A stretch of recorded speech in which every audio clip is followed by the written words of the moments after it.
Bienvenidos de nueva cuenta a nuestro programa Nuestros Autores de la Universidad Pedagógica Nacional. Teníamos una deuda pendiente con el doctor Roberto González, precisamente para la presentación de su libro La violencia escolar, una historia del presente. Y la verdad de las cosas, bueno, me vuelve a dar muchísimo gusto, no lo vuelvo a repetir, ¿no? Pero el tema tiene que ver con una cuestión que se nos presenta muy cotidianamente y sobre todo los que estamos oriundos del norte, en mi caso ¿Y el mío? de Chihuahua, el tuyo de Coahuila. Coahuila, ¿no? Es algo que nos impacta directamente, sobre todo por las situaciones de violencia que se han vivido hoy en todo el país, inicialmente a lo mejor en el norte de la República. Pero el texto, cuando yo lo empecé a leer, me dije, es que este tipo de textos necesitamos recuperarlo en la discusión en las escuelas, necesitan recuperarlo los funcionarios que diseñan las políticas públicas, porque en realidad el texto da para muchísimas cosas, Roberto. Yo un agradecimiento por haber escrito el texto, es digamos, le da un sentido distinto a una serie de discusiones que tenemos muy permanentes quienes estamos involucrados directamente con el asunto en las escuelas de nuestro sistema educativo nacional. Hay dos cuestiones que me impresionaron rapidísimamente del texto. Aquí no te voy a preguntar por qué escribiste, cuáles son las motivaciones más personales, pero sí hay un impacto que tiene que ver directamente con la forma de abordar el asunto de la violencia escolar. Y de esto que tú llamas la historia del presente, y recuerdo que en algún texto que ya presentamos, ¿no?, expresabas un poco también toda esta parte, digamos, metodológica. Entonces, ¿qué decir, digamos, inicialmente de este texto, Roberto? Pues mira, este libro también es un libro viejo, porque lo empecé a escribir allá como por el 2003 y lo publicamos apenas hace un año y medio, ¿no? Un año. Porque hay que tardarse mucho en este tipo de libros. La primera tentación, ¿no?, es tratar de escribir más o menos en los términos que se escriben los textos sobre violencia escolar. Revisiones teóricas de los autores más relevantes, en este caso hay unos franceses, el clásico del bullying, Always, y algunos norteamericanos como Gustafson. La tentación inmediata es esa. Y luego, incluso con la historia personal que no querías, pero yo te la voy a contar, pues sí, ¿quién de nosotros no ha sido violentado en el paso de la primaria, la secundaria, la prepa? A mí en el caso de la universidad ya no tanto, quizá porque fue en el TEC, no lo sé, pero ya no tanto, pero en lo demás es un ejemplo típico de los niños acosados, y de ejemplo, pero no sabíamos que existía eso, casi era algo natural, ¿no? Entonces la explicación de por qué escribí este texto no es en términos personales, porque no tendría, para hacer visible lo visible. No para hacer visible lo que ya sabíamos que existía, pero no tenía concepto, en este caso el bullying. No, más bien es porque en la investigación educativa hay una serie de temas que no se tratan, y esto hace 10 años no se trataba, o era muy poco. Los estados de conocimiento de hace 10 años relatan que prácticamente ni lo registraban. Lo registraban poco, y cuando lo registraban era como un adendum a otras vertientes. No, lo que yo veía era que había un problema nuevo, que había un problema de política educativa nuevo, y había que ver en qué condiciones había surgido el problema y cómo se estaba tratando. Y eso implica una serie de desafíos teóricos y metodológicos que son bastante rudos, ¿no? Y lo primero que hay que hacer, como te contaba la otra ocasión, es desmarcarse una y otra vez de lo que la versión dominante de la investigación educativa o de la ciencia social. ¿Cuál fue ese primer desmarcamiento? El primer desmarcamiento es, en México, la violencia escolar tiene una larga historia, y los programas son más recientes, los programas de gestión de la violencia escolar son más recientes, datan de los años 90. En México, consecuentemente, a pesar de que no tenemos una tradición de investigación en violencia escolar. Curiosamente sí tenemos una tradición de gestión de la violencia escolar. De programas. De programas de violencia escolar.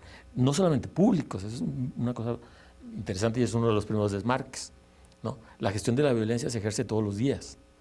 Y si la ejercen de manera tácita o de manera explícita, tanto como programa como acción, ¿no? Tanto los directores como los padres de familia o los otros niños. Entonces, hay gestión de la violencia sin que haya investigación sobre la violencia. En México eso es clarísimo. Por ejemplo, nomás para poner un ejemplo inicial, los primeros datos que empezaron a salir sorprendentes es que el programa de Escuela Segura, ¿no?, tiene más historia que la del 2007.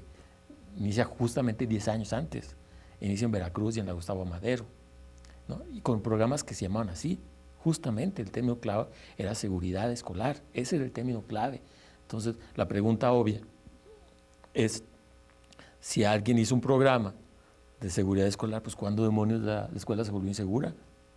¿O cuándo hiciste por lo menos el diagnóstico, por lo que eso estás diciendo? Cuando justamente alguien, en algún momento, por determinadas circunstancias, ¿sí?, dijeron que se programara algo cuyo característica central era seguridad escolar. Insisto, seguridad, no violencia.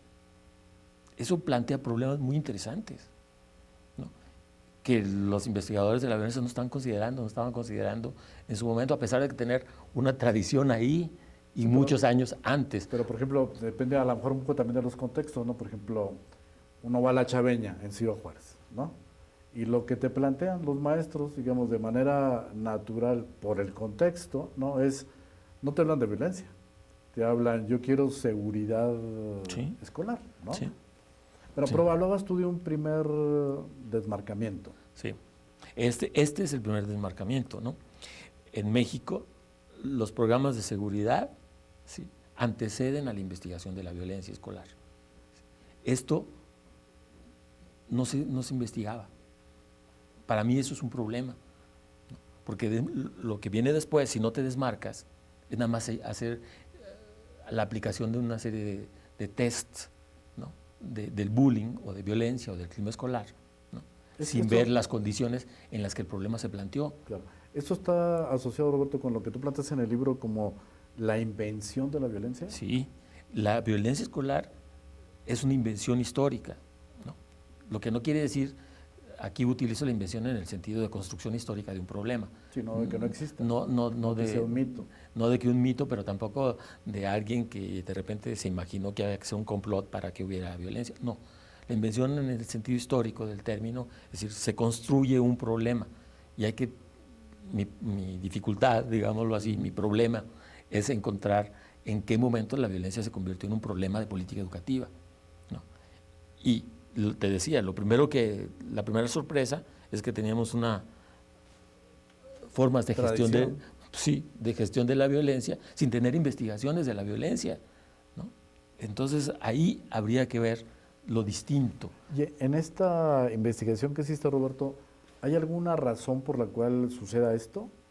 Sí, que de repente uno diga, pues voy por un proyecto de intervención antes de que haga cualquier tipo de análisis o cualquier tipo de... Sí.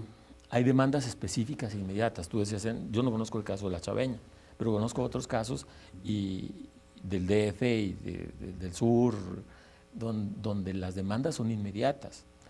Y la otra cuestión, ¿ante qué demandas? ¿Ante qué demandas se reacciona inmediatamente? Incluso sin pensarse, ¿no? ¿Ante qué demandas? Lo que tendríamos que hacer, es suponer que la violencia es un conjunto de violencias. Entonces, la violencia no es un universal, otra vez, como te decía la versión anterior. Hay que desprenderse de los universales, de las categorías generales e históricas, hay que desprenderse. Eso es un mito y son muy peligrosas para el análisis, pero también para la gestión, claro, ¿no? Porque ahí, digamos, esta posibilidad, digamos, te sorprende, te arrincona, entonces uno quiere rápidamente intervenir e intentar resolver, aunque no tengas muchos elementos, muchas herramientas para poder hacer esa intervención. Sí, ¿no? Es lo que ocurrió en un momento. En México, te decía, los programas de seguridad es en el 98. Tú sabes que para que una demanda entre al Estado y después se canalice y después se convierta en un programa, tiene mucho tiempo. Pasa mucho tiempo entre la demanda y su traducción jurídica, normativa, institucional, presupuestal, digamos, ya política, pasa un tiempo. Entonces yo lo que afirmo es que en México el problema de la violencia es alrededor del 94, 95. Empieza por ahí de a ser notado como un problema cotidiano, que padres de familia, que estudiantes, que docentes, que vecinos, que diputados, que aspirantes, en fin, que maestros lo empiezan directamente en las escuelas, maestros ¿no? inmediatamente empiezan a notar como un problema cada vez mayor y ante el cual se ejercen una serie de acciones inmediatas. Y hay muchas acciones inmediatas y muy dispersas, ¿no? Desde las reformas curriculares a la formación de los profesores, hasta nuevas materias, ¿no? En el norte, por ejemplo, en Sinaloa, una materia que se llamaba educación para la ciudadanía, una cosa de estas, y es una importación de una materia dada en Estados Unidos. No, Y los además, talleres ahora de seguridad, ¿no? los talleres, eso tiene una historia un poquito Coahuila, distinta, no. pero es más o menos lo mismo. Entonces, en algún momento dado, que te digo, en los 90s, se convierte en un problema de política porque hay muchas violencias y muchas formas de violencia. Este es otro desmarque que uno tiene que ser muy claro. No hay una violencia, sino hay muchas violencias. Y las muchas violencias son de muchos tipos. Y uno tiene que decirlo ahí cuáles tipos y cómo son, ¿no?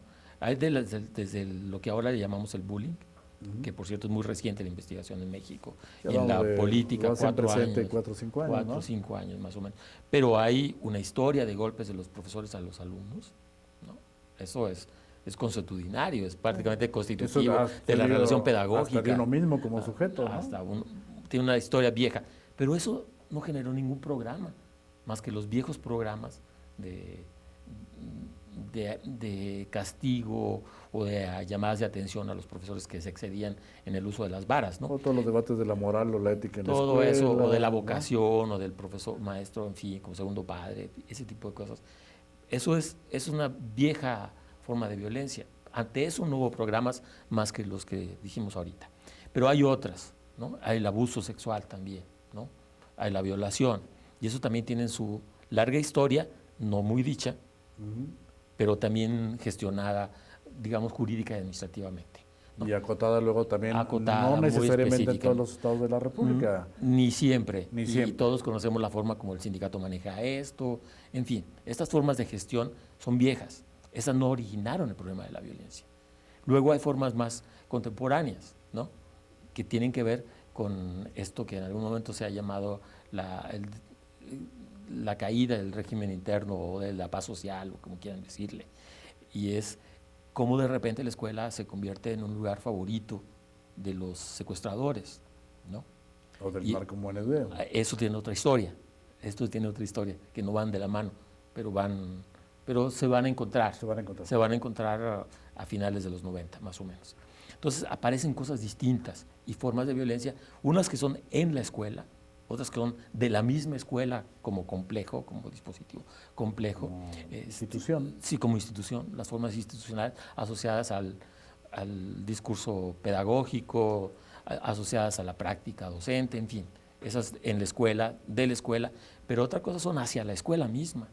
Estas de que en algún momento dado, te decía, en el Estado de México a mediados de los 90, la población favorita de los secuestradores eran los estudiantes de secundaria y de preparatoria. En el primer lugar en los secuestros eran ellos, ¿no?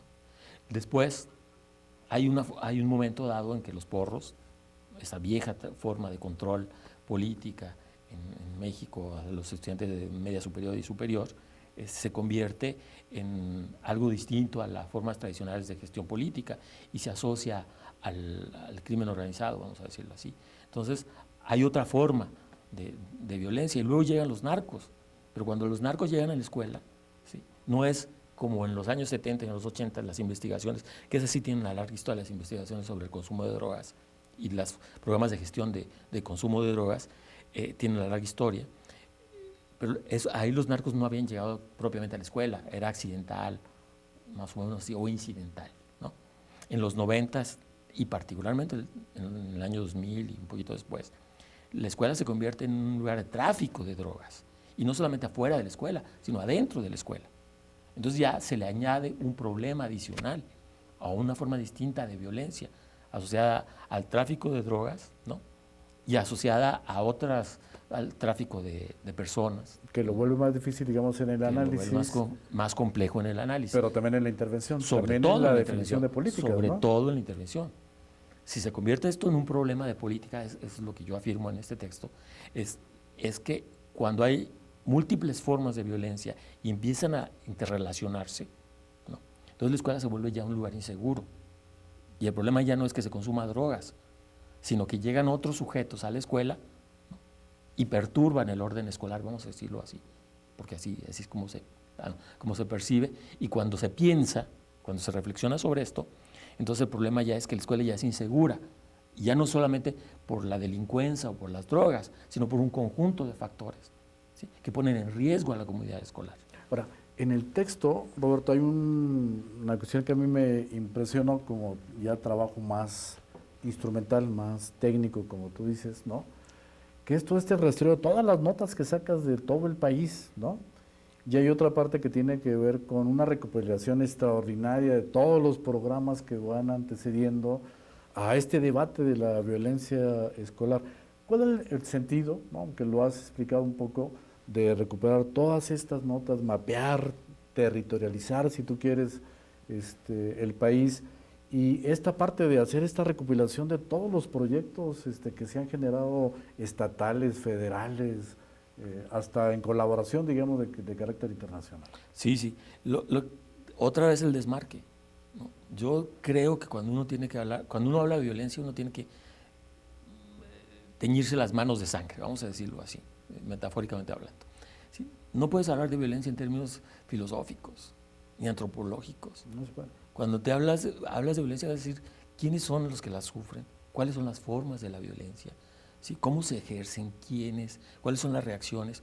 Porque una de las tentaciones iniciales, me lo dijo un tipo en Veracruz, usted habla de violencia en la escuela, ¿cómo se atreve a hablar de violencia en la escuela? En la escuela no hay violencia. Vaya todos los días, por el amor de Dios, fíjese inmediatamente cuántos son los niños golpeados, abusados, acosados, secuestrados, en fin, ¿no? Entonces, las notas tienen el sentido de ver, no es incidental, es algo que ya es estructural en los sistemas educativos modernos, y en México su particularidad, quizá como en otros países de América, no sé tanto en Europa, no creo que tanto en Europa. En México la particularidad es que las formas de violencia son muchas, y te digo, desde finales de los 90 se empezaron a entremezclar, ¿no? Entonces el sentido de las notas es ese, ver que hay muchas formas de violencia y que no es incidental, que está en todo el país. Que a ti tu viaje a París, que me contabas hace rato, ¿no?, te permite ese contraste. El contraste inmediato, ¿no? El contraste es inmediato. Si lo narra rápido, Roberto. Sí, sí.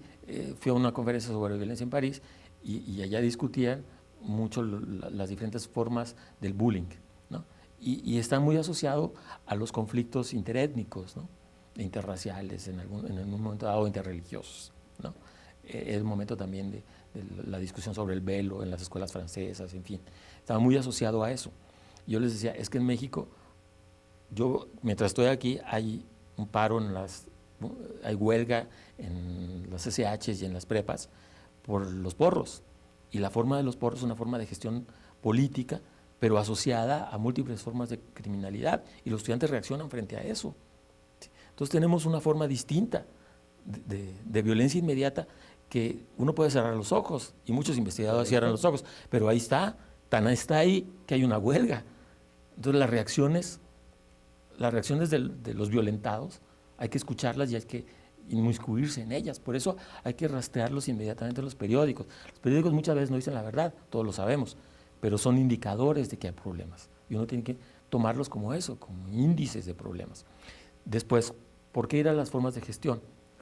Porque las formas de gestión te indican, lo primero que te indican es el modo como se está concibiendo.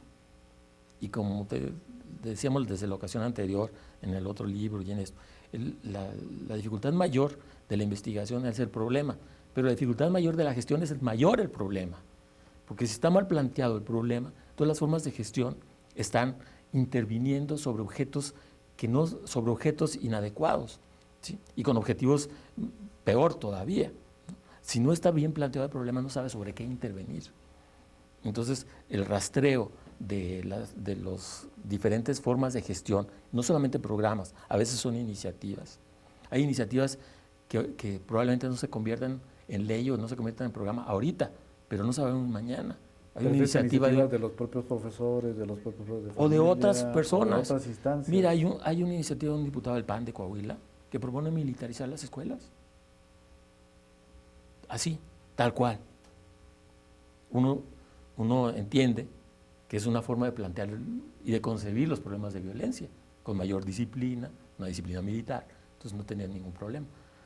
Las repercusiones de eso son mayores, pero no quiero extenderme sobre eso ahorita.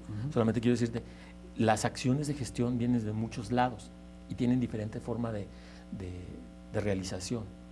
Hay algunas que apenas son iniciativas, hay otras que ya tienen presupuesto, como el programa Escuela Segura, que tiene una particularidad que en otro momento me invitas en otro libro que estamos haciendo con mis estudiantes de maestría y licenciatura, que se llama así, La gestión de la violencia escolar, donde pasamos revista a estos, a esta política. A los programas. A los programas. Ya a los programas. Mochila segura, escuela segura, escuelas libres de violencia, en fin, muchas de estas formas. Entonces, el problema mayor es ver cómo se conciben el problema de la violencia y después, para ver después cómo se trata. Porque en la historia de la gestión de la violencia, pues se ha habido sus cambios en los objetos de intervención. Ahora, tú me estarás diciendo con eso, por ejemplo, que si yo utilizo el concepto de violencia escolar o gestión de la convivencia o educación para la paz o cualquier otro, estamos abordando, digamos, el problema de manera distinta. Sí, sin duda. ¿No son complementarios? No, pueden ser complementarios, no lo sé porque otra de las cosas que hemos encontrado en el seminario que tenemos de gestión de la violencia es que los problemas universales no sirven, porque las realidades son distintas, es casi una obviedad, pero no lo es para la SEP. Se aplica de manera igual, se hace un mismo cuestionario, se aplican de manera indeterminada las preguntas, en fin, no es igual. Pero a veces los conceptos igual los utilizamos, ¿no? Sí, pero no son lo mismo. Si yo voy a hacer un proyecto de intervención sobre violencia escolar y para eso voy a hacer una gestión de convivencia y voy, ¿no? Y la pregunta ahí es si esa escuela tenía problemas de convivencia o tenía otro tipo de problemas de violencia, ¿no? Entonces, yo digo que en este libro de lo que se trata es poner en cuestión, cuando hablamos de violencia, ¿a qué nos estamos refiriendo?, ¿no? Y además de que esta tiene una historia y que se constituyó en un momento particular y habría que rastrear, y eso lo hago en los últimos capítulos del libro, hay que rastrear cuáles son las fuerzas históricas de constitución del problema de la violencia en México, que eso es lo que determina el modo como se está abordando de manera hegemónica. Y de manera muy resumida, en esa parte, ¿cuáles serían esas fuerzas? Muy escuetamente, Roberto. Yo sé que a veces no se puede. Muy escuetamente, yo creo que hay, en la constitución del problema, tienen que haber 4 o 5 elementos fundamentales o fuerzas históricas. Una, los derechos de los niños. Los derechos de los niños, la ley de derechos de los niños del año 90, ¿no? Cuando esto queda más claro, entonces la visibilidad de las formas de violencia en las escuelas causadas por la relación pedagógica es mayor. De ahí que hay un crecimiento de las denuncias y de las demandas y todo lo que no se denuncia. Ya no es tan fácil golpear a un niño, ¿no? Otra es el efecto, yo llamé de reversibilidad, ¿no? La violencia disciplinaria, hasta del maestro al niño, en un momento dado, ha implicado que el niño responda. Y cuando el niño responde, es cuando todo el mundo se escandaliza. O cuando los jóvenes responden, cuando todo el mundo se escandaliza. Ya hay mucha violencia. Lo documento muy bien el texto, ¿no? Sí. De estudiantes que van y se vengan de los profesores, ¿no? Y por muchas razones, además, ¿no? Esta es otra. Luego, tenemos el problema de cuando el narco llegó a la escuela, que yo insisto, es en los años 90. Y esto tiene una historia en el narco mismo, ¿no? En el desarrollo del narco mismo. Y aquí el Estado tiene muchas cosas que decir.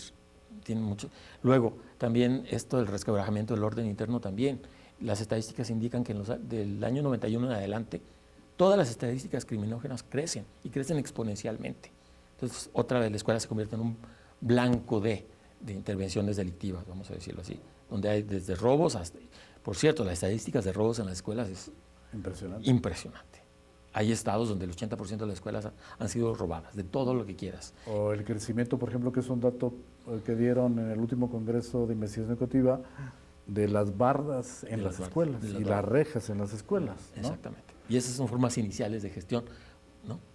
Luego, hay otras partes que no se dicen en las investigaciones de violencia y que es necesario decirlas, porque no se gestiona la violencia bien si no se dice tal cual. Y es el CENTE. El CENTE tiene un dominio estructural y ejerce una violencia estructural ante el magisterio y ante el sistema educativo nacional. Galtung lo decía muy claramente en el triángulo de la violencia de Galtung, una parte que le llama la violencia estructural. El CENTE es una violencia estructural para el sistema educativo. La violencia corporativa, ¿no? Pero que tiene referencias inmediatas. La sección 59 de Oaxaca se enfrenta con la sección 22 a golpes por escuelas. E interviene la comunidad, los niños, los padres, los maestros, la liga... Perdón, la autoridad estatal, ¿no? Sí, pero también ¿cómo se llaman? Los comuneros o los ejidos donde todavía hay.